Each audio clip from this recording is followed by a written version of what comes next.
Hey Ringside crew, welcome to the internationally known Dudes at Ringside podcast.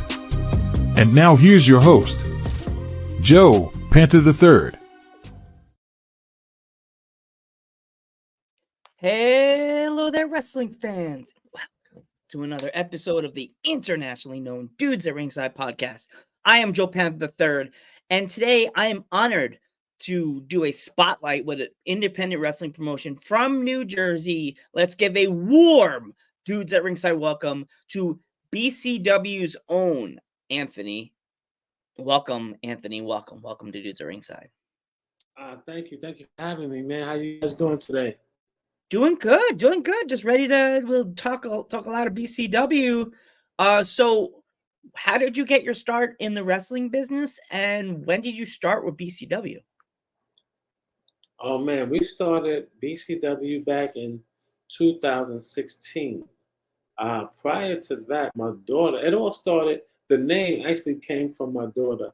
She came to me when she was probably about 12, 13 years old. She said, "Dad, I want to start a wrestling company." She said she wanted to start a company. So I said to her, all right, if you want to start a company, come to me with the company name, the design, and everything. So long story short, she came to me and she said, "Dad, I want to start a company and it's going to be called Recombination." And it was because she was going to combine all her talent.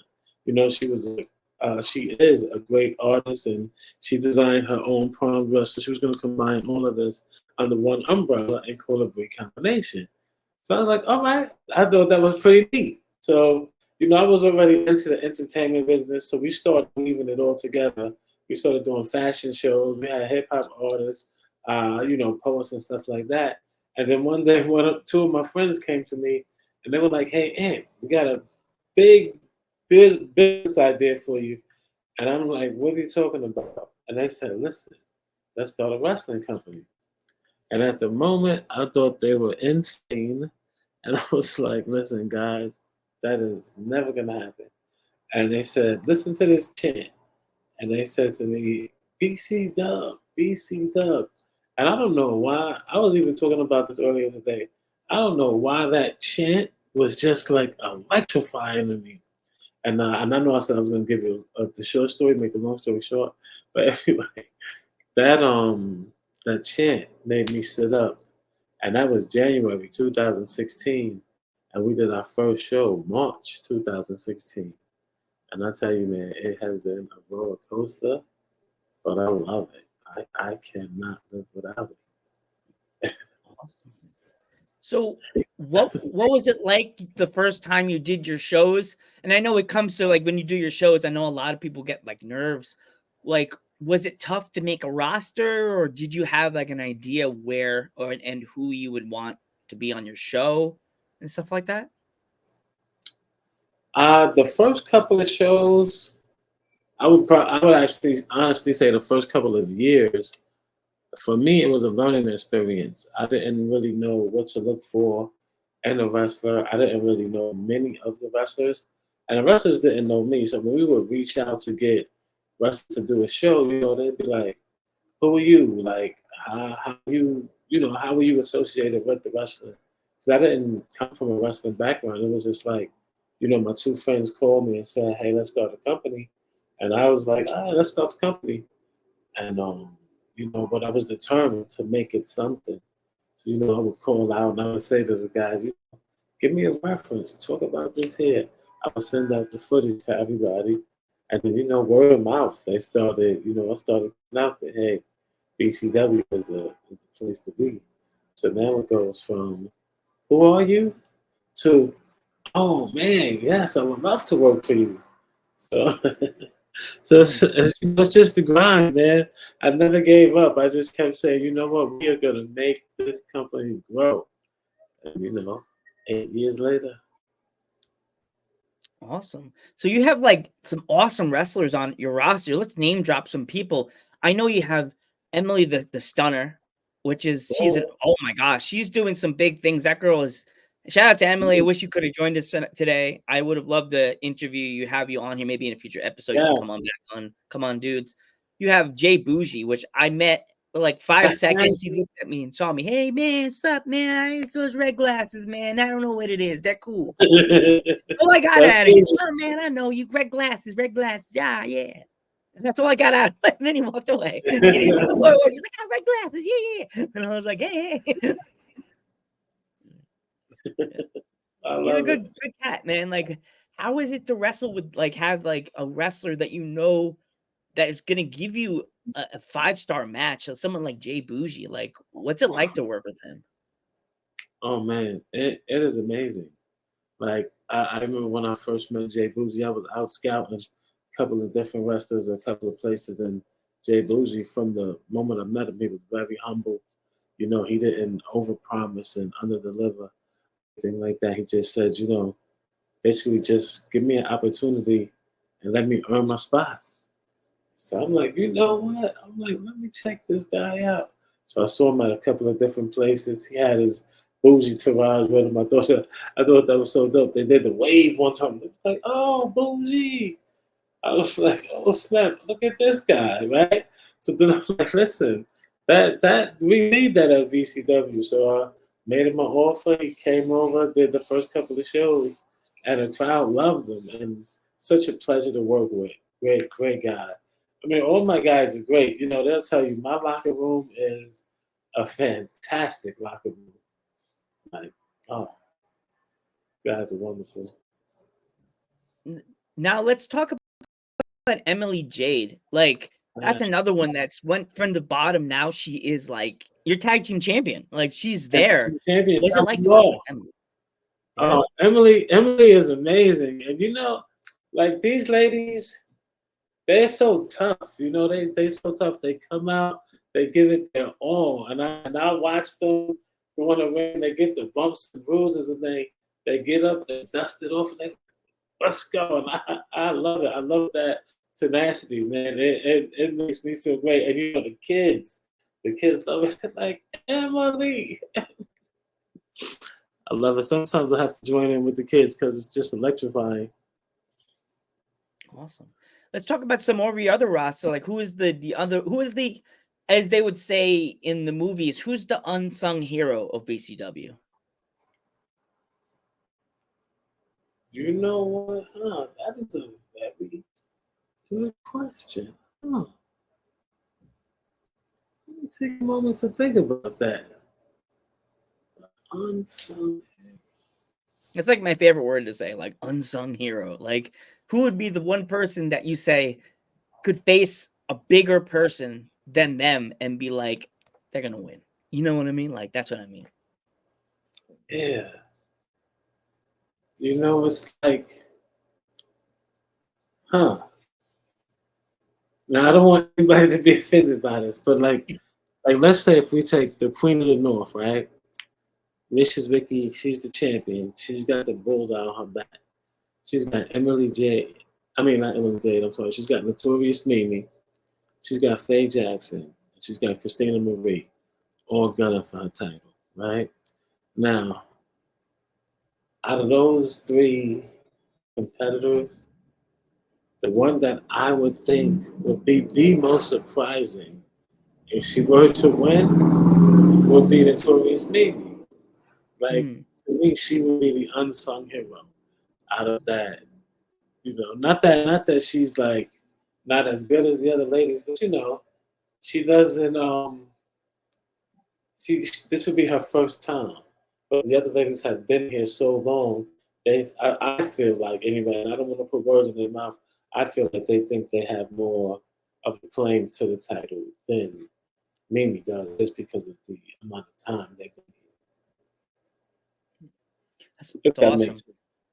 That makes sense. I actually got a chance to meet Mimi at an ISPW show last year at the 80s Con, and I bought a t-shirt from her. I gave her a Dudes at Ringside sticker, and I asked her boyfriend and her, I asked her, can I give me a really short interview? And they looked at each other, and then they looked at me, and I thought I was about to get a no. And she was like, yeah. And we sat and did an interview. I did a short little spot interview right there at the show. She gave me all the answers. She was so sweet, so friendly, so kind. But you know, her character's a heel, but like I could know that she could sense I'm serious. Like she could tell. She didn't even see me do my interviews. I just saw the red glasses. She saw my blue coat. She saw my shiny blue black shirt, and she probably was like, "He looks like a real deal. Let me interview with him." And it's a good interview. You definitely you get a chance. It's on my Instagram page. It's on YouTube. It was a good interview. Very humble, very sweet interview that she gave me. It was a short interview, not very long, but I interviewed her at the show. So, another one, have you just said the unsung hero? Who do you think would be if you had to do a close your eyes and throw a dart and put this person versus this person in a dream situation from the tri-state area or New Jersey or New York or Pennsylvania? If you can get that wrestler to come to your promotion, who would be the one you throw the dart, male or female match? Who would that be? It would be one of two matches. If I could throw the dart and get anybody I wanted, I would want to do either Davius Carter versus Mercedes Martinez Ooh. in a rematch. And of course, Davius Carter versus Marina Shafir. Because, Marina Shafir, she never lost the title. She had to relinquish the title because of her obligations at the other company. So I would love to see if Marina was to come back and face Darius again, would she be able to dethrone the king again? That I would love to see. Oh man, that gives me chills just thinking about it. Darius Carter is one of those wrestlers that if he's on a roster, that's selling out. I went to a show in Brooklyn with it was Warriors of Wrestling, and he was the main event. And it was the first time I actually saw him live. That man, he didn't even have to look at the crowd. His music hit, and it was like instant hatred. Like the crowd just booed him, and he just came out and put his nose up, and then he didn't even look at the crowd. He just did this. Nose went up, and the whole crowd would boo, boo. And I was like, done. And I'm like, wow. What's that? I was like, I knew who he was. I just wasn't I wasn't familiar with his. I knew what he did, but I didn't feel it in person. You got to feel it in person. Oh yeah, I was like, wow, this guy's got it. Like he's got it. It has that. He makes me think of like William Regal from like WCW. Remember the William Regal? Yes. Same charisma, everything. Yes. That's me. Hold on. We got to pause. Hold on. We got to pause. Hey, and yeah, like that guy, he's got it. It's just hard to like say it. So it's Darius Carter. Awesome. Yeah. Is there any other wrestlers that are within your roster? Because I heard you work with Smash Masters. Yes. Is there any wrestlers from Smash Masters that you would like to like try to bring them in more to BCW that are just featured in Smash? Yes, definitely. I mean, we got some great guys coming in. We got Riley Crow, she's coming in. I'm looking forward to her debut. Then we have Uncle Nasty and Mike coming in. Those guys are good, man. I'm very impressed by what I've seen so far. So yeah, this will be a pretty good debut for them. And you can't forget Phil. Can't forget Phil. Right. Mike Swanson. That's right. Yeah, that Phil. I hear that song and I immediately go, oh, he puts the New Jack song on, the crowd just goes nuts. Wild, yes. It's like I'm looking forward to this one. I was in the bathroom and I was like, I heard the song, I was like, oh man. And I came out and everybody was knocked out, and I'm like, damn it, I missed the Phil. He came out and took everybody out with this garbage can. It's just like, oh man, it's like in the movies and everybody gets knocked out, and the guy just come in and he goes, "Oh man, I missed it." Right after all the fighting is done. Damn small bladder and all that beer. No, Yeah. Wait, I got another one. If you could do an ultimate like battle royal with either the men's roster or women's roster, who would you have in it and why? The ultimate battle royal. Now, is this just people within my roster or anybody? You could have, I guess maybe if you want to toss in some outer names, you can. It's up to you. Hmm. What's the word they say? They say oddly name. You know the names that should be. They have the names on your roster, but then there's names that you could have added that you like. Oh man, like that kind of. Right. If I was gonna do that, huh?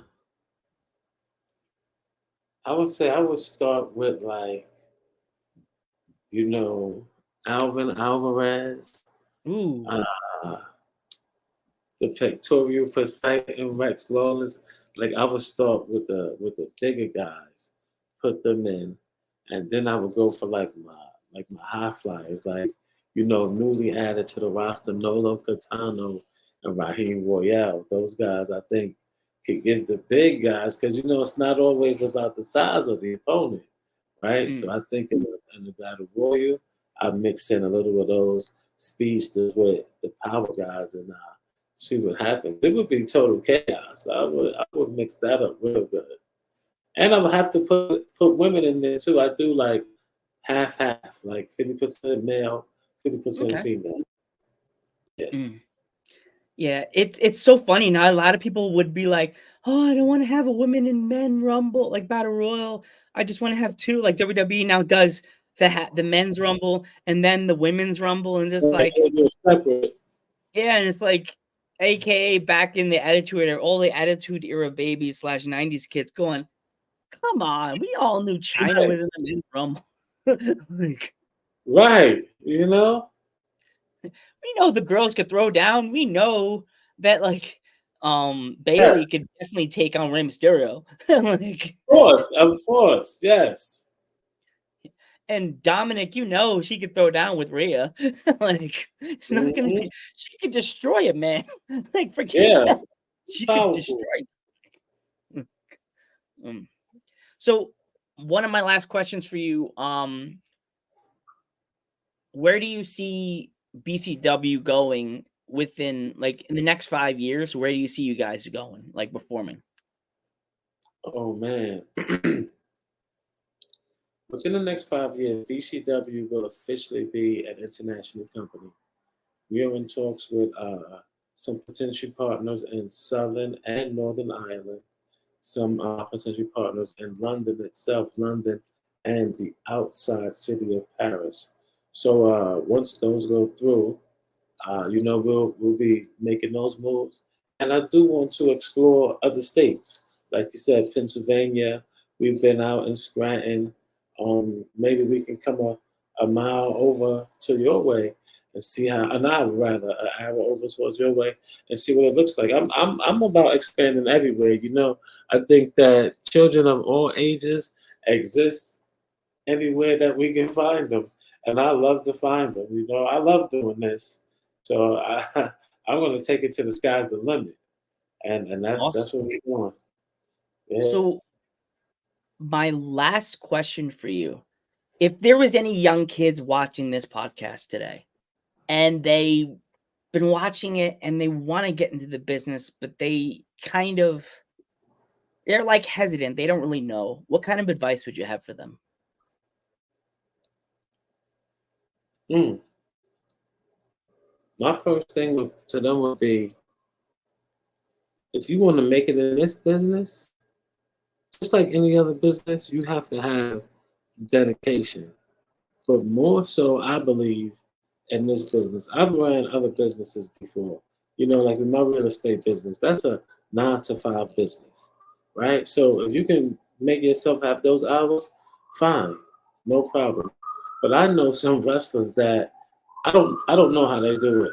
They'll drive from North Carolina, go to Atlanta, come from Atlanta to New York City, do a show, go back to North Carolina, do another show, and then go back home to Atlanta. And this is all in one weekend. And I'm like, what?